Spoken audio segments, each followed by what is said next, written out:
죽은 건 아이가 아니었다. 이 마을 전체가 그를 못 잊는다는 이유로 버려졌다. 지금 아프리카의 작은 마을에서 세계 보건 시스템이 흔들리고 있습니다. WHO가 움직이고 프랑스는 당황했으며 유엔은 공식 성명을 준비 중입니다. 하지만 그 원인은 백신도 전염병도 아니었습니다. 그 현장 한가운데엔 독일의 백신 개발자 줄리아 슈나이더가 있었습니다. 그녀가 마주한 건 감염도 가난도 아닌 그보다 훨씬 더 잔혹한 현실. 생존과 직결된 문맹이었습니다. 그리고 줄리아는 한글을 통해 그 해답을 찾기 시작했습니다. 도대체 무슨 일이 있었던 걸까요? 지금 바로 시작합니다. 세네갈에 오게 된 건 WHO 프로젝트 때문이었어요. 아프리카 농촌 지역 보건 실태 조사였죠. 처음엔 단순한 조사라고 생각했습니다. 독일 본사에서 출발할 때 동료들이 말했어요. 조심해서 다녀와. 아프리카는 위험하다고 하더라. 하지만 저는 자신만만했죠. 20년간 백신 연구를 해온 베테랑이었습니다. 아프리카 정도야 뭐 어렵겠나 싶었어요. 비행기에서 내리자마자 뜨거운 열기가 확 밀려왔습니다. 먼지도 엄청났죠. 수도 다카르에서 차로 3시간을 달렸어요. 창밖으로 보이는 풍경이 점점 바뀌었습니다. 도시의 빌딩들이 사라지고 흙길과 초가집들이 나타났죠. 작은 마을에 도착했을 때 해가 지고 있었어요. 첫날 아침이었습니다. 마을 보건소에 갔을 때 말이에요. 낡은 건물이었죠. 페인트가 벗겨진 벽에 프랑스어로 된 포스터들이 붙어 있었습니다. 대부분 찢어지고 바래져서 읽기도 어려웠어요. 그때였죠. 한 여성이 아이를 업고 울면서 뛰어들어왔습니다. 도와주세요. 우리 아이가 죽어가요. 월로프어로 절규하는 소리였어요. 아이는 이미 축 늘어져 있었죠. 입술이 파랗게 변해 있었습니다. 손도 차갑고 맥박도 약했어요. 보건소 직원들이 급하게 응급처치를 했습니다. 링거를 놓고 산소 마스크를 씌웠죠. 하지만 아이의 상태는 점점 악화되었어요. 30분 후 아이는 숨을 거뒀습니다. 무슨 일인가요? 제가 물었을 때 통역사가 떨리는 목소리로 말해줬죠. 말라리아 약을 잘못 먹였대요. 어떻게 말라리아 약을 잘못 먹일 수 있을까요? 곧 이유를 알게 되었습니다. 그 어머니는 글을 읽을 줄 몰랐던 거죠. 약병에 적힌 복용법을 이해하지 못했어요. 성인용 고농도 약을 어린아이에게 그대로 먹인 겁니다. 그 어머니의 절규하는 모습을 지금도 잊을 수 없어요. 내가 우리 아이를 죽였어요.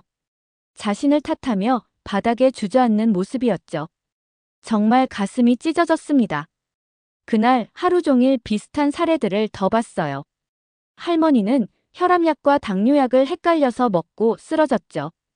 임신한 여성은 금기 약물을 모르고 복용했습니다. 위험한 상황에 처한 거였어요. 모두 같은 이유였죠. 글을 읽지 못해서 말입니다. 저녁에 마을 보건관료와 면담했어요. 그때 더 큰 충격을 받았죠. 그는 프랑스어로 이렇게 말했거든요. 프랑스어를 이해하지 못하는 사람들은 약을 먹을 자격도 없어요. 교육을 받지 않은 게 잘못이죠. 그 순간 정말 화가 났습니다. 어떻게 사람의 생명을 두고 그런 말을 할 수 있을까요? 그날 밤 숙소에서 일기를 쓰며 생각했죠. 진짜 질병은 무지가 아니구나. 문맹이었어요.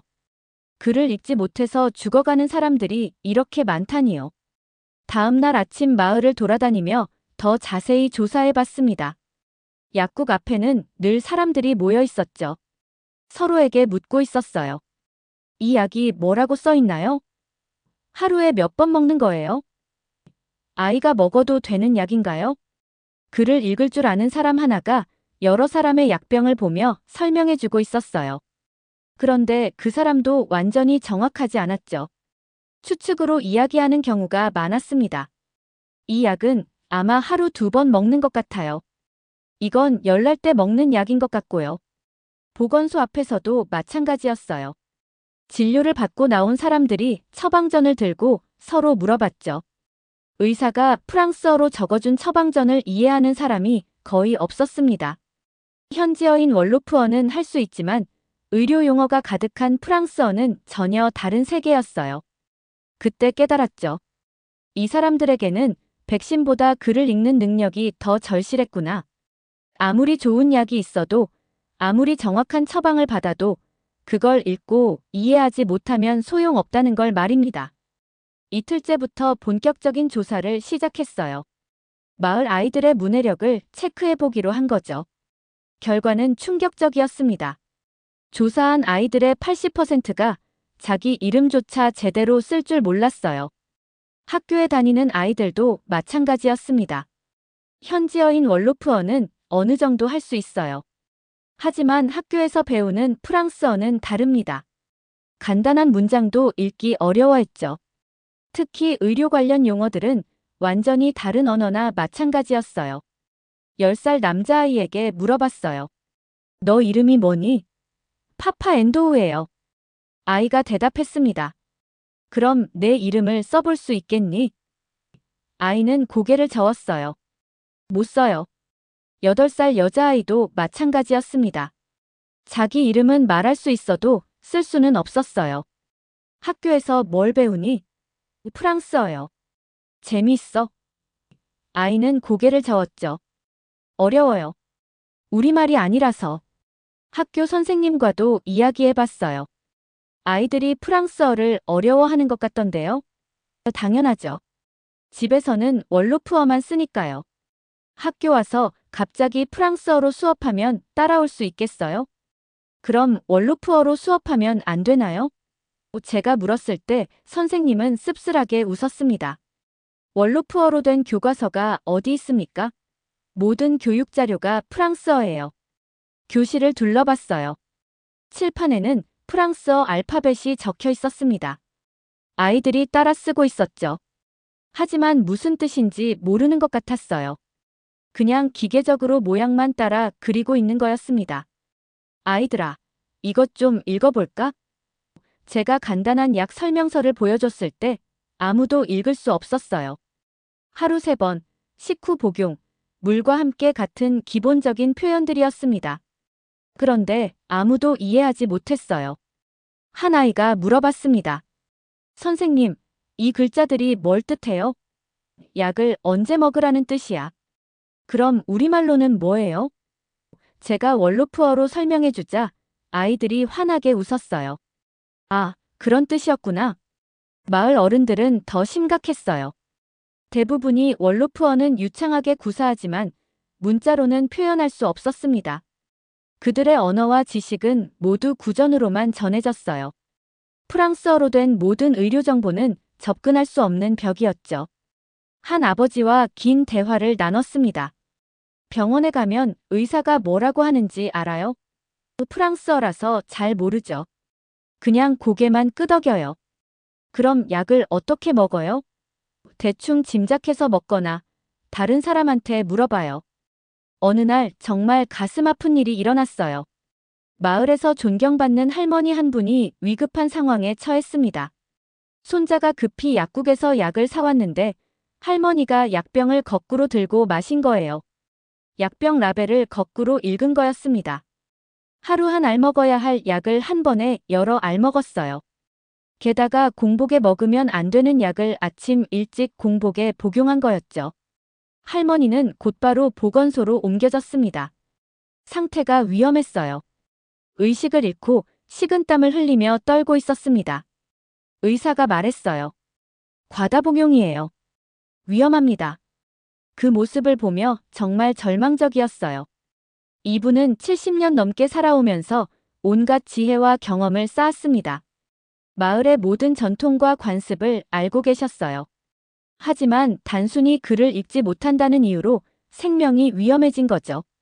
이게 말이 되나요? 그날 밤 마을 주민들과 이야기를 나눴어요. 통역을 통해서였습니다. 왜 약 설명이 프랑스어로만 되어 있나요? 제가 물었을 때 한 아버지가 대답했어요. 그냥 그런 거예요. 우리는 교육받지 못했으니까. 글 아는 사람한테 물어보고 살아야 하는 거고요. 그런데 그 사람도 잘못 알려줄 때가 있어요. 그럼 우린 어떻게 해야 하나요? 그 말이 가슴에 꽂혔어요. 이들에게는 교육이 부족한 게 문제가 아니었습니다. 그들만의 언어와 문화가 의료 시스템에서 완전히 배제되어 있는 게 진짜 문제였어요. 한 아버지를 만났습니다. 딸아이가 아파서 병원에 다녀왔다고 했어요. 의사가 뭐라고 했는지 알겠어요? 제가 물어봤을 때 그는 고개를 저었습니다. 프랑스어는 몰라요.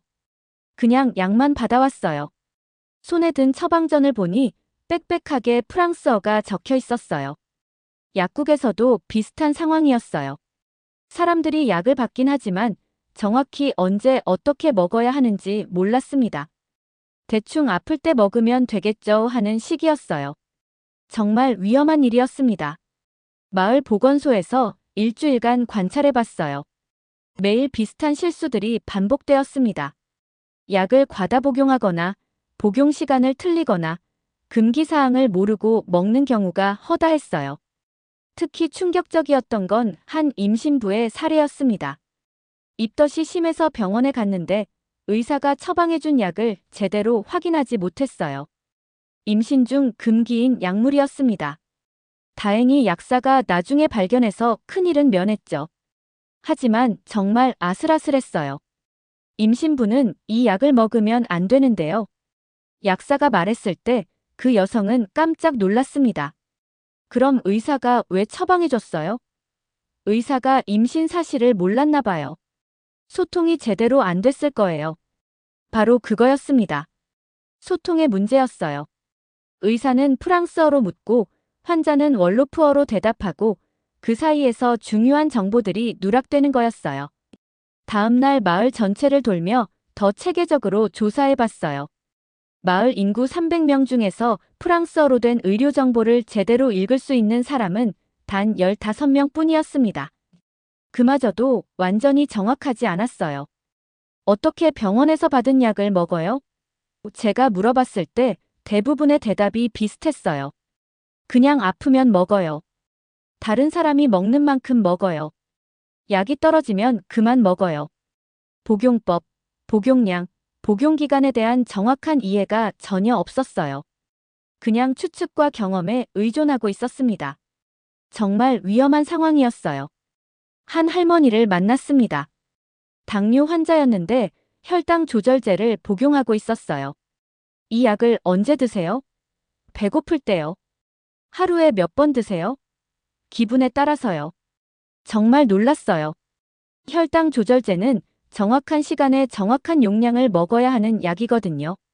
잘못 먹으면 혈당이 급격히 떨어져서 의식을 잃을 수도 있어요. 할머니, 이 약은 하루 2번, 아침 저녁으로 정해진 시간에 드셔야 해요. 제가 설명하자 할머니가 놀란 표정을 지었습니다. 그런 거였어요? 몰랐네요. 그때 깨달았어요. 지식보다 글자를 아는 게 먼저구나. 아무리 많은 것을 알아도 그걸 글로 읽고 쓸 수 없다면 의료 혜택에서 소외될 수밖에 없다는 걸 말입니다. 이들에게 필요한 건 복잡한 의학 지식이 아니었어요. 단순히 약병에 적힌 글자를 읽는 능력이었죠. 3주째 되던 날이었어요. 우연히 마을 학교에서 특별한 수업을 보게 되었습니다. 세종학당 소수민족 언어보존 프로젝트였죠. 한국에서 온 선생님이 월로프어를 한글로 표기하는 실험을 하고 있었어요. 처음엔 의아했습니다. 왜 아프리카의 아시아 문자를 하고 생각했거든요. 그런데 수업을 참관하면서 완전히 사고가 바뀌었어요. 아이들이 단 일주일 만에 자기 이름을 한글로 쓰고 있는 거였어요. 그것도 월로프어 발음 그대로였습니다. 프랑스어로는 몇 년을 배워도 제대로 못 쓰던 아이들이 말이에요. 마마두라는 아이가 칠판에 마마두라고 한글로 썼을 때 저는 정말 놀랐습니다.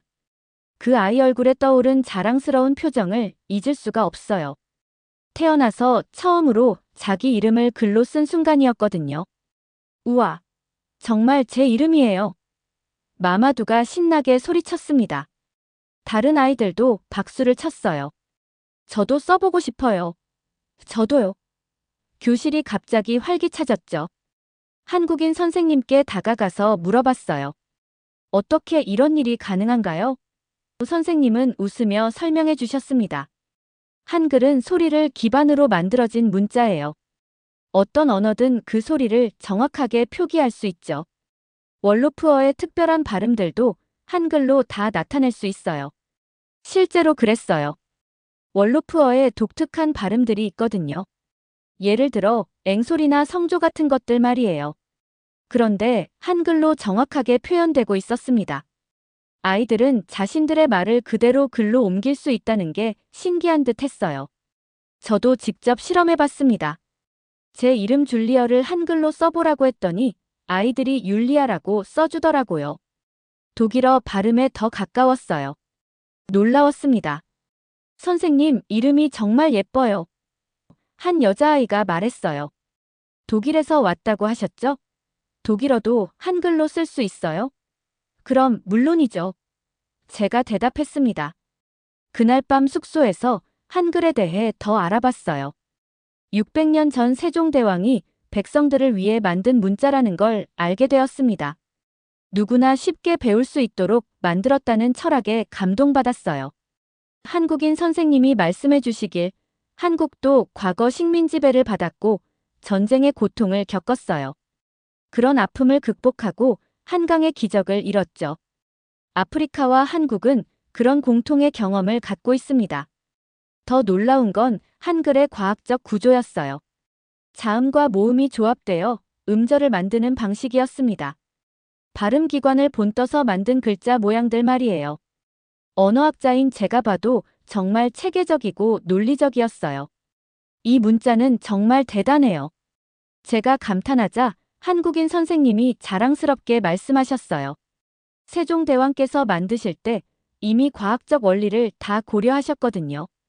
그래서 어떤 언어든 표기할 수 있는 거예요. 다음 날 다시 수업을 참관했는데 이번엔 더 놀라운 장면을 봤어요. 아이들이 월로프어로 된 전래동화를 한글로 받아쓰고 있는 거였습니다. 며칠 전까지 글자 하나 못 쓰던 아이들이 말이에요. 이건 정말 기적 같은 일이네요. 제가 감탄하며 말했을 때 한 아이가 저에게 다가와서 말했어요. 물론 월로프어로요. 선생님, 이제 우리말을 글로 쓸 수 있어요. 그 순간 전율이 흘렀어요. 이 문자가 가진 힘을 직감적으로 느꼈거든요. 600년 전 한국에서 만들어진 이 문자가 지금 아프리카에서 새로운 희망이 되고 있다니요. 그날 저녁 한국인 선생님과 긴 대화를 나눴어요. 한글로 의료 정보를 표기하면 어떨까요? 제가 물었을 때 선생님의 눈이 반짝였습니다. 정말 좋은 아이디어네요. 월로프어를 한글로 적으면 누구나 읽을 수 있을 텐데요. 바로 그때였어요. 제 머릿속에 번뜩 떠오른 아이디어가 말이에요. 한글이 이곳의 의료 문해력 문제를 해결할 수 있을지도 모른다는 생각이었습니다. 다음 주부터 본격적으로 실험을 시작했어요. 간단한 처방 정보를 한글로 써보는 거였습니다. 월로프어 발음대로 표기했어요. 하루 3번을 베스유로 썼습니다. 식후 복용을 레크레파로 표기했어요. 처음엔 마을 사람들이 신기해했어요. 한글을 배운 아이들이 부모님께 설명해드리는 모습도 봤거든요. 엄마, 이건 이렇게 읽으면 돼요. 자랑스럽게 말하는 아이들이었습니다. 정말 뿌듯했죠. 몇 가지 약병에 한글 스티커를 붙여봤어요. 복용법을 월로프어 발음대로 한글로 써놓은 거였습니다. 반응이 놀라웠어요. 어머, 이제 확실히 알겠네요. 우리말 소리 그대로 적혀 있으니까 헷갈리지 않아요. 그런데 문제가 생겨 시작했어요. 마을 병원장이 저를 따로 불렀거든요. 프랑스계 의사였는데 얼굴이 심각했습니다. 슈나이더 박사, 당신이 뭘 하고 있는 건지 알고 있어요. 이런 실험은 즉시 중단해 주세요. 왜요? 사람들이 약을 제대로 복용할 수 있게 도와주는 건데요. 그건 프랑스어 교육을 통해 해결해야 할 문제입니다. 지금 아프리카 전체가 변하고 있어요. 세파프랑에서 탈퇴하려는 움직임들, 한국과의 경제협력 확대. 이런 상황에서 프랑스어 체계마저 흔들린다면 큰일이에요. 병원장의 목소리에 긴장감이 묻어났어요. 박사님도 아시겠지만 이곳 의료 시스템은 모두 프랑스어 기반으로 구축되어 있어요. 의료진 교육부터 약품 표기까지 전부예요. 다른 문자 체계가 들어오면 혼란만 가중될 뿐입니다. 그 말에 화가 났지만 참았어요. 하지만 더 큰 압력이 기다리고 있었습니다. 보건부 고위 간부가 직접 찾아왔거든요. 박사님, 이 지역의 교육 정책을 이해하시기 바라요. 프랑스어가 공용어이고 모든 의료 시스템이 그에 맞춰져 있습니다. 다른 문자 체계를 도입하는 건 시스템을 혼란에 빠뜨릴 수 있어요. 며칠 후 더 충격적인 일이 일어났어요. 현지에 있던 프랑스 제약회사 간부가 저를 따로 만나자고 하더라고요.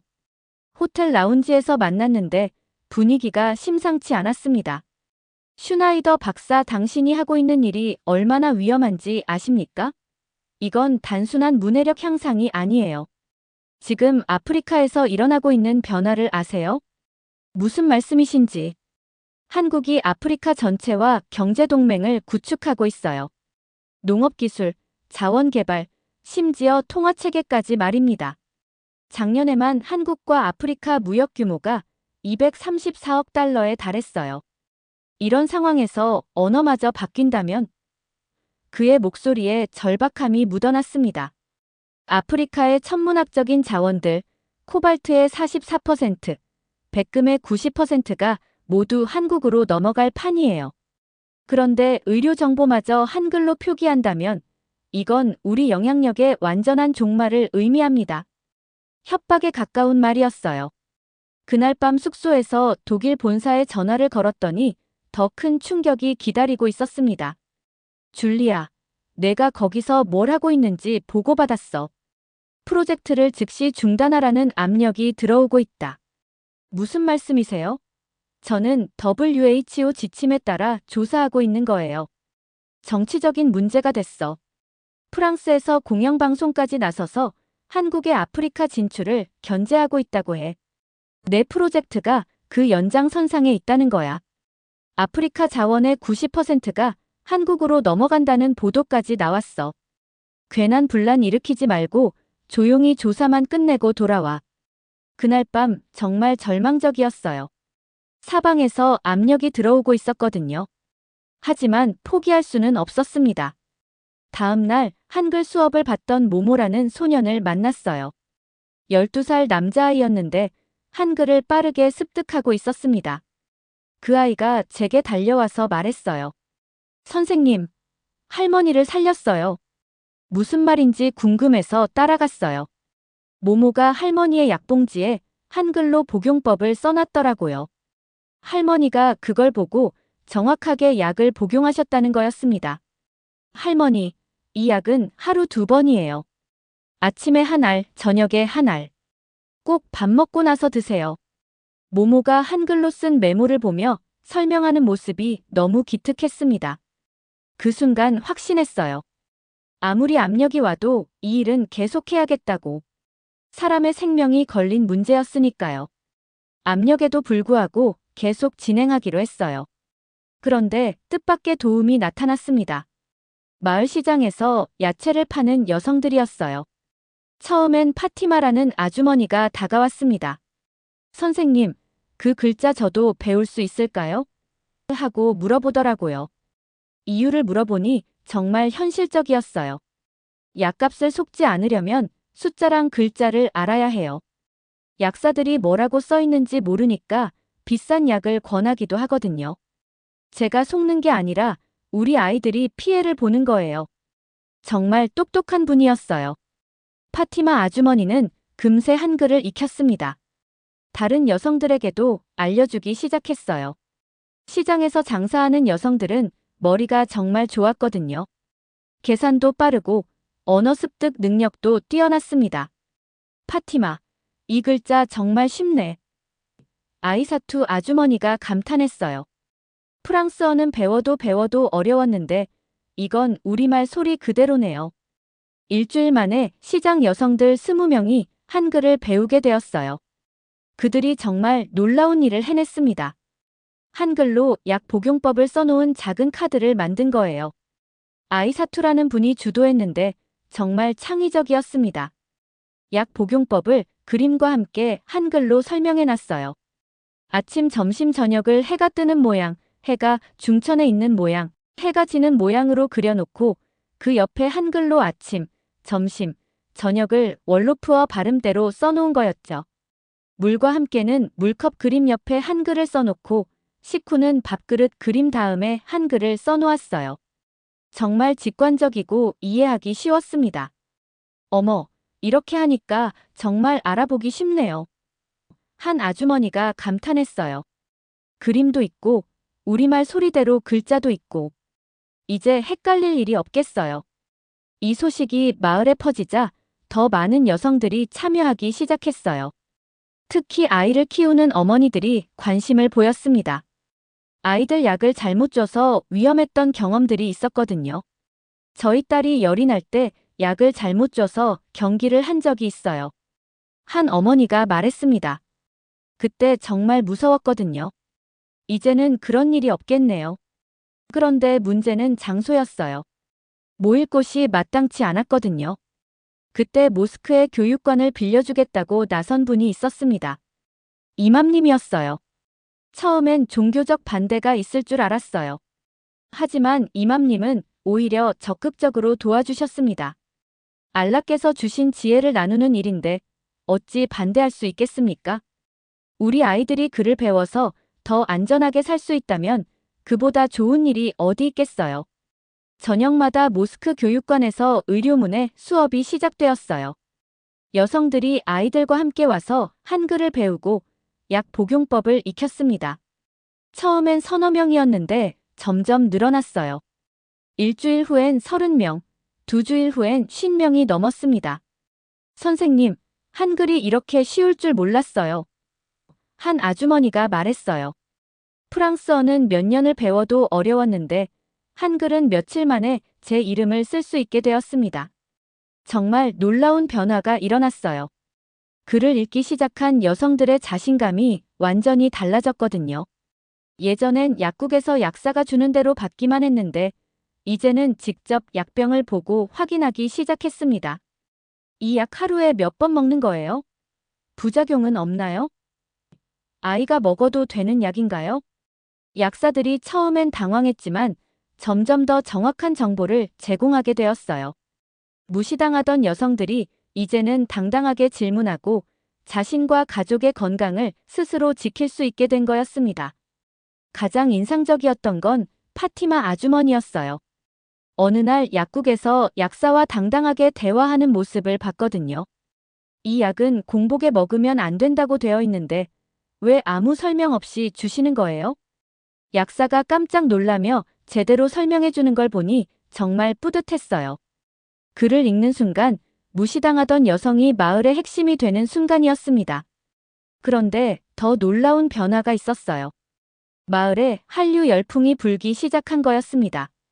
한글을 배우면서 아이들이 한국 드라마와 케이팝에 관심을 갖게 된 거예요. 선생님, 한국 가보고 싶어요. 라고 말하는 아이들이 늘어났습니다.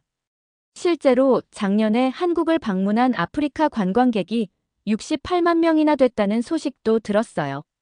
한국 드라마에서 나오는 글자가 우리가 배우는 글자랑 똑같아요. 한 아이가 신나게 말했어요. 이제 자막 없이도 볼 수 있겠어요. 여성들의 변화는 정말 드라마틱했어요. 예전엔 남편이나 아들에게 의존해서 중요한 일들을 처리했습니다. 하지만 이제는 스스로 약병을 읽고 처방전을 확인하고 의사에게 질문할 수 있게 되었어요. 이제 정말 당당해진 것 같아요. 아이사투 아주머니가 말했어요. 약사가 뭐라고 하든 제가 직접 확인할 수 있거든요. 더 이상 속지 않아요. 여성들의 활동이 활발해지자 더 큰 파장이 일기 시작했어요.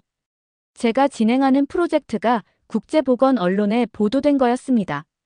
아프리카에서 한글로 의료 문해력을 높이는 독일 의사라는 제목이었어요. BBC, CNN, 알자지라까지 취재진이 몰려들었어요. 갑자기 세계의 관심이 이 작은 마을에 쏠린 거였습니다. 카메라 앞에서 모모가 한글로 약 설명을 하는 모습이 전 세계에 방송되었어요. 반응은 극명하게 갈렸습니다. 한편으론 혁신적인 시도라며 칭찬하는 목소리가 있었어요.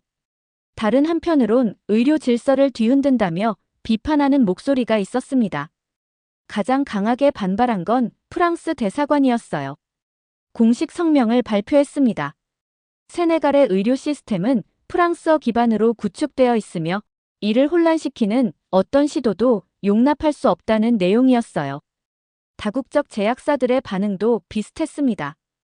그들이 가장 우려한 건 프랑스어로 된 의료정보 체계가 흔들리는 것이었어요. 수십 년간 구축해온 시스템이 위협받는다고 생각한 거였습니다. 프랑스 24방송에서는 특집 프로그램까지 만들어서 보도했어요. 아프리카 자원이 통째로 한국에 넘어갈 판이라는 제목으로 말이에요. 한국과 아프리카의 협력 관계가 확대되는 것에 대한 우려를 공개적으로 드러냈습니다. 그러던 중 충격적인 소식이 들려왔어요. 프랑스 정부가 세네갈 정부에 압력을 넣었다는 거였습니다.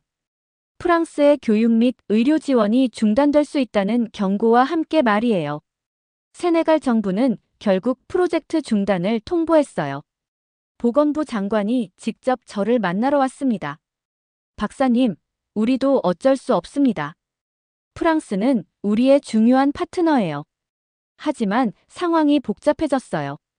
세파프랑 탈퇴 문제도 있고 한국과의 경제 협력도 급속히 확대되고 있고 프랑스에서는 아프리카가 통째로 한국 영향권에 들어간다며 강하게 압박하고 있습니다. 이 프로젝트는 여기서 멈춰야겠어요. 정말 절망적이었어요. 하지만 마을 사람들의 반응은 달랐습니다. 그날 밤 긴급 마을 회의가 열렸어요. 찬반 의견이 팽팽하게 맞섰습니다. 우리가 왜 프랑스 눈치를 봐야 하나? 우리 아이들이 글을 배우는 게 뭐가 잘못됐다는 거야? 파티마 아주머니가 목소리를 높였어요. 하지만 프랑스 지원이 끊기면 병원 운영이 어려워져. 더 큰 문제가 생길 수 있어. 마을 이장이 걱정스럽게 말했습니다. 회의는 밤늦게까지 계속되었어요. 하지만 결론은 나지 않았습니다. 그런데 며칠 후 뜻밖의 일이 일어났어요. 여성들이 만든 한글 약봉지 설명서가 SNS에서 화제가 된 거였습니다. 아이사투의 딸이 페이스북에 올린 사진이 순식간에 퍼진 거예요. 우리 엄마가 만든 약 설명서예요. 이제 할머니도 약을 안전하게 드실 수 있어요. 이 게시물이 수천 번 공유되었어요. 다른 아프리카 국가 사람들도 관심을 보이기 시작했습니다. 토고, 말리, 감비아에서도 우리도 이런 걸 해보고 싶다는 댓글들이 달렸어요. 특히 한국의 통일벼 기술로 우리 농업이 살아나는데 이제 의료에서도 한국의 도움을 받을 수 있겠네라는 댓글들이 많았습니다. 그때 WHO 자문관이 저를 찾아왔어요. 제네바 본부에서 직접 온 분이었습니다. 박사님이 하고 있는 일에 대해 들었어요. 논란이 많지만 WHO 입장에서는 매우 관심 있는 프로젝트입니다. 정말요? 네. 의료 접근성을 높이는 혁신적인 방법이라고 봐요. 공식적으로 지원하기는 어렵겠지만 연구자료로는 충분히 가치가 있습니다. 희망이 보이기 시작했어요. 국제사회의 시선이 조금씩 바뀌고 있었거든요. WHO 자문관의 방문 후 며칠 지나지 않아 놀라운 소식이 들려왔어요. 세네갈 대통령이 직접 저와 모모를 만나고 싶다고 한 거였습니다. 대통령궁에 들어가는 순간 정말 긴장되었어요. 높은 천장과 화려한 장식들이 압도적이었습니다. 모모도 마찬가지였어요. 하지만 대통령은 생각보다 따뜻하게 맞아주었습니다. 박사님, 당신이 하고 있는 일에 대해 들었어요. 직접 보고 싶어서 모셨습니다. 저와 모모는 준비해간 약봉지를 꺼내 들었어요. 모모가 직접 시범을 보여드렸습니다.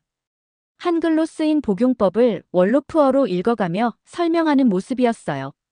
할머니께서 이 약을 하루 2번, 아침과 저녁에 드시면 돼요. 물과 함께 드시고 식후에 드셔야 해요. 모모가 유창하게 설명했습니다. 대통령의 표정이 놀라움으로 바뀌었어요. 그리고 질문했습니다. 이 아이가 한글을 배운 지 얼마나 됐나요? 2달 정도 됩니다, 카카. 2달 만에? 대통령이 정말 놀란 표정으로 물어봤어요. 그날 1시간 넘게 대화했습니다. 대통령은 세네갈의 문해율 현황에 대해 진지하게 들었어요. 한글의 과학성에 대해서도 관심을 보였습니다. 박사님, 우리나라 문해율이 얼마나 되는지 아세요? 대통령이 물어봤어요. 공식적으로는 60%라고 하지만 실제 의료 문해력은 20%도 안 될 겁니다. 놀라운 고백이었어요. 대통령 스스로가 문제의 심각성을 인정한 거였습니다. 박사님, 솔직히 말씀드리죠. 프랑스로부터 엄청난 압력을 받고 있어요. 그들은 아프리카가 통째로 한국 영향권에 들어간다며 우려하고 있습니다. 하지만 제가 대통령으로서 고려해야 할 건 우리 국민의 생명이에요. 한국의 스마트팜 기술로 우리 농업이 혁신되었듯이 의료 분야에서도 새로운 변화가 필요합니다. 그 말에 가슴이 뛰었어요. 혹시 결정이 바뀔까 싶어서였습니다. 각하, 이건 프랑스어를 대체하자는 게 아닙니다. 우리말을 글로 쓸 수 있게 해서 의료 정보에 더 쉽게 접근하자는 거예요. 모모도 용기를 내서 말했어요. 대통령님, 제 할머니가 약을 잘못 드셔서 위험했을 때 한글 덕분에 살아나셨어요. 다른 할머니, 할아버지들도 그럴 수 있어요. 대통령이 모모의 머리를 쓰다듬으며 미소를 지었어요. 이틀 후 대통령이 공식 발표를 했습니다. 전 국민이 지켜보는 가운데였어요. 우리 세네갈은 보건문해용 한글 교육 시범 사업을 시작합니다. 이는 우리 국민의 의료 접근권을 높이기 위한 조치예요. 그리고 이어진 말이 정말 감동적이었어요. 교육이 부족해서 죽는 것이 아닙니다. 글자를 읽지 못해서 죽는 거예요. 지식이 아니라 글자를 아는 것이 생명입니다. 발표 직후 프랑스 대사관에서 즉각 항해 성명을 발표했어요. 세네갈 정부의 일방적 결정에 유감을 표한다는 내용이었습니다. 하지만 놀라운 일이 계속 일어났어요. 토고 대통령이 세네갈 대통령에게 전화를 걸어 지지 의사를 표명한 거였습니다. 말리와 감비아에서도 비슷한 반응이 나왔어요. 우리도 이런 프로젝트에 관심이 있다는 공식 입장들이 연달아 발표되었습니다. 특히 토고 대통령은 한국의 농업기술 덕분에 우리 벼 생산량이 작년 대비 40% 증가했다. 이제 의료 분야에서도 한국의 혁신을 받아들일 때라고 공개 발언했어요. 카메룬에서도 흥미로운 소식이 들려왔어요. 세파프랑 체제에서 벗어나려는 우리에게 새로운 협력 모델이 필요해요. 한국과의 의료 문해력 협력도 그 일환입니다라는 정부 성명이 나온 거였습니다. 그날 밤 파티마 아주머니를 비롯한 마을 여성들이 찾아왔어요. 모두 환한 미소를 짓고 있었습니다. 선생님, 이제 정말 우리가 당당해질 수 있겠어요. 우리말을 글로 쓸 수 있다는 게 이렇게 자랑스러울 줄 몰랐습니다. 그 순간 정말 뿌듯했어요. 작은 마을에서 시작된 실험이 한 나라의 정책을 바꾸고 나아가 주변국들의 관심까지 끌게 된 거니까요. 대통령 발표 후 한 달 뒤 제게 뜻밖의 기회가 찾아왔어요. 유엔 총회에서 연설해달라는 요청이었습니다. 의료 접근성에 대한 특별 세션에서 사례 발표를 하는 거였어요. 뉴욕 유엔 본부에 서는 순간 정말 떨렸습니다. 전 세계 대표들 앞에서 제 경험을 이야기해야 했거든요. 그런데 더 감동적인 건 따로 있었어요. 모모와 파티마 아주머니가 화상으로 참여한다는 거였습니다. 연설을 시작했어요. 존경하는 대표님들, 저는 세네갈에서 놀라운 것을 발견했습니다. 글을 읽는 것이 백신보다 먼저일 수 있다는 사실을요. 청중들이 집중하기 시작했습니다. 제가 계속 이야기했어요. 아무리 좋은 의료 시스템이 있어도 소용없어요. 아무리 효과적인 약이 있어도 마찬가지입니다. 사람들이 그 정보를 읽고 이해할 수 없다면 무용지물이거든요. 진짜 질병은 바이러스가 아닐 수도 있어요. 문맹일 수도 있습니다. 그때 화면에 모모가 나타났어요. 뉴욕과 세네갈을 연결한 화상회의였습니다. 안녕하세요. 저는 모모입니다. 모모가 한글로 쓴 약봉지를 들어보이며 말했어요. 이제 저는 할머니의 약을 정확하게 읽어드릴 수 있어요. 한글 덕분에요. 청중석에서 감탄하는 소리가 들렸어요. 12살 아이가 자신 있게 이야기하는 모습에 많은 사람들이 감동받은 것 같았습니다. 이어서 파티마 아주머니가 나타났어요. 저는 40년 동안 글을 모르고 살았어요. 하지만 한글을 배운 지 석 달 만에 제 아이들의 약을 직접 확인할 수 있게 되었습니다. 아주머니가 직접 만든 약봉지 설명서를 보여주는 순간 회의장이 조용해졌어요. 그 진실함이 모든 사람에게 전해진 것 같았거든요. 가장 놀라운 순간은 프랑스 대표가 발언을 요청했을 때였습니다. 처음엔 반대 의견을 표명할 줄 알았어요. 저는 프랑스 대표로서 말씀드려요. 프랑스 대표가 일어서서 말했습니다. 우리는 틀렸어요. 세파프랑 체제를 통한 경제 지배, 언어를 통한 문화 패권. 이 모든 것이 아프리카 사람들의 기본적인 권리를 침해해왔습니다. 회의장이 술렁거렸어요. 언어는 지배의 도구가 아니라 소통의 도구여야 해요. 세네갈 사람들이 자신의 언어로 의료 정보에 접근할 권리를 존중해야 합니다. 프랑스는 앞으로 아프리카와의 관계에서 상호 존중과 평등을 바탕으로 협력해 나가겠어요. 그 말을 듣는 순간 정말 감격스러웠어요. 몇 달 전까지 강하게 반대했던 프랑스가 입장을 바꾼 거니까요. 연설이 끝난 후 많은 나라 대표들이 저에게 다가왔습니다. 우리나라에서도 비슷한 프로젝트를 시작하고 싶다는 문의들이었어요. 케냐, 우간다, 탄자니아 대표들까지 관심을 보였습니다. 그날 밤 뉴욕 호텔에서 세네갈의 모모와 화상 통화를 했어요. 선생님, 정말 신기해요. 우리가 한 일이 이렇게 큰 관심을 받을 줄 몰랐어요. 모모야, 이제 시작이야. 너희가 보여준 용기가 세계를 변화시키고 있어. 며칠 후 WHO에서 공식 성명을 발표했어요. 다양한 언어와 문자를 활용한 의료 문해력 향상 프로젝트를 적극 지원한다는 내용이었습니다. 마지막 날 밤이었어요. 저는 한글로 일기를 써봤습니다. 서툴렀지만 느낌이 특별했어요. 오늘 나는 한글의 힘을 다시 한번 느꼈다. 600년 전 한 임금이 백성을 생각하며 만든 이 문자. 지금 아프리카에서 생명을 구하고 있어요. 세종대왕의 철학이 의료 생존권으로 확장되었습니다. 전 세계에 퍼지고 있죠. 정말 놀라운 여정이었어요. 작은 마을에서 시작된 실험이 한 나라의 정책을 바꿨습니다. 나아가 주변국들의 관심까지 끌게 되었어요. 그 중심에 한글이 있었다는 게 정말 자랑스러웠습니다. 지금도 세네갈에서는 한글 의료문해 프로젝트가 계속되고 있어요. 모모는 이제 다른 아이들에게 한글을 가르치는 선생님이 되었습니다. 파티마 아주머니는 여성 문해력 운동의 리더가 되었어요. 더 놀라운 건 이 프로젝트가 다른 분야로도 확산되고 있다는 거였습니다. 한국의 스마트팜 기술을 배우는 농민들이 한글로 재배 매뉴얼을 읽고 한국 기업과 협력하는 현지 직원들이 한글로 업무 지시서를 이해하기 시작했어요. 언어의 힘, 문자의 힘이 얼마나 대단한지 새삼 깨닫게 된 경험이었습니다.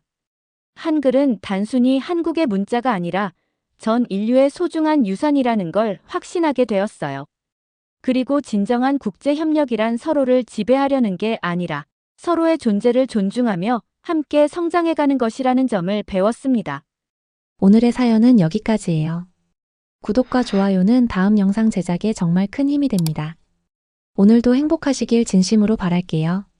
끝까지 시청해주셔서 정말 감사해요. 더 좋은 이야기로 찾아뵙겠습니다.